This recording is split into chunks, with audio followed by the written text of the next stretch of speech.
Friends, ఇప్పుడే అందిన వార్త. విద్యార్థులకు గుడ్ న్యూస్ చెప్పిన తెలంగాణ ప్రభుత్వం. ఏమని చెప్పింది, అసలు ఎవరెవరికి గుడ్ న్యూస్ అనేది, దీనికి సంబంధించి కంప్లీట్ ఇన్ఫర్మేషన్ వీడియో రూపంలో తెలుసుకుందామండి. ఫ్రెండ్స్, స్కిప్ చేయకుండా చూడండి, ఇన్ఫర్మేషన్ అర్థమవుతుంది పూర్తిగా. మరోసారి ఛానల్ వస్తే సబ్స్క్రైబ్ చేసుకొని బెల్ బటన్ యాక్టివేట్ చేసుకోండి. చూస్తున్నారు కానీ లైక్ చేయడం మర్చిపోతున్నారండి. దయచేసి ఛానల్లో లైక్ చేయండి. మీరు లైక్ చేయడం వల్ల సమాచారం మరింత మందికి రీచ్ అవుతుంది. లేట్ చేయకుండా వీడియోలోకి అయితే వెళ్ళిపోదామండి. మనం తెలంగాణలో కాంగ్రెస్ ప్రభుత్వం అధికారంలోకి వచ్చిన ఎన్నో కీలక నిర్ణయాలు తీసుకుంటూ ముందుకు సాగుతున్నారు. ఎన్నికల ముందు తెలంగాణ ప్రజలకు ఇచ్చిన ప్రతి హామీ 100% అమలు చేస్తామంటూ పలు మీటింగ్లో కూడా చెప్తూనే ఉన్నారు. ఇప్పటికే 6 గ్యారంటీ మహాలక్ష్మి పథకంలో, దాంతోపాటు రాజు ఆరోగ్యశ్రీ 200 యూనిట్ల వరకు ఉచిత కరెంట్ అయితే ఇవ్వనున్నారు. సో ప్రభుత్వం తాజాగా 500 రూపాయలకే గ్యాస్ సిలిండర్ అయితే ప్రారంభించింది. ఇటీవల కాలంలో కూడా అంటే పూర్తి స్థాయిలో గ్యాస్ సిలిండర్ డబ్బులు కూడా విడుదల చేశారు. అంటే అందరికీ తెలియక లేట్ అయితే పడుతుంది కాబట్టి 2 రోజుల్లో ఎవరైతే బుక్ చేసుకుంటారో వారికి వచ్చే విధంగా చర్యలు తీసుకున్నారని. ప్రస్తుతానికి రైతులకు 2 లక్షల రుణమాఫీ కూడా చేశారు. ఇక నిరుద్యోగుల ఉద్యోగ అవకాశాలు కల్పించే సిద్ధంగా ఉన్నట్టు తెలుస్తుంది. ఇక తెలంగాణ విద్యార్థులకు సంబంధించి ఏదైతే ముఖ్యమంత్రి బట్టి విక్రమార్క గుడ్ న్యూస్ అయితే అందించారు.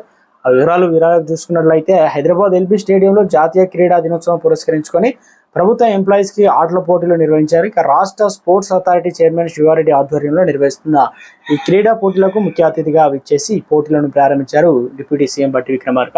ఈ సందర్భంగా ఆయన మాట్లాడుతూ, విద్యార్థులు క్రీడా రంగంలో రాణించేందుకు ప్రభుత్వం అన్ని రకాల చర్యలు తీసుకుంటుంది.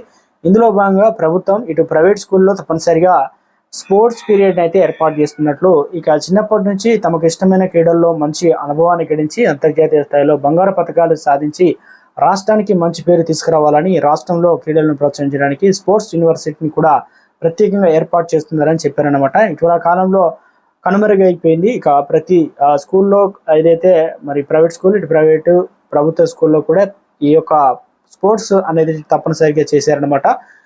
ప్రభుత్వం అయితే ఇటీవల కాలంలో అందరికీ కూడా పూర్తి స్థాయిలో కూడా స్కూళ్లకు ఉచిత కరెంట్ అయితే అందజేయడం, దాంతోపాటు ఈ గురుకులాలకు సంబంధించి జరుగుతున్న తనిఖీలపైన ఒక ఫిర్యాదు సంబంధించి స్పెషల్గా కలెక్టర్లకే ఏదైతే చెప్పలేకపోతారో విద్యార్థులు ఆ పెట్టెలో రాసి ఇచ్చినట్లయితే అందులో కలెక్టర్ ఆధ్వర్యం దాని తాళం చేయి ఉంటుంది కాబట్టి వారే ఓపెన్ చేస్తారు. దాంతోపాటు పూర్తి స్థాయిలో కూడా అప్పుడప్పుడు తనిఖీలు కూడా చేయాలని, దాంతోపాటు ప్రభుత్వం అయితే కొన్ని ఏదైతే ప్రతి మండలానికి ఒక ఇంటర్నేషనల్ స్కూల్ లాగా ఏర్పాటు చేయాలని ప్రతిపాదిక. ఈసారి ఈ బడ్జెట్లో కూడా బాగానే ఖర్చు పెట్టారు. మొత్తానికైతే ఇప్పుడు కీలకంగా చెప్పాల్సిన అంశం, పూర్తి స్థాయిలో కూడా త్వరలోనే మార్పులు చేర్పులు అయితే ఉండబోతున్నాయి. ఎందుకంటే స్పోర్ట్స్ పీరియడ్ అందుబాటులోకి అయితే రాబోతుంది అనమాట.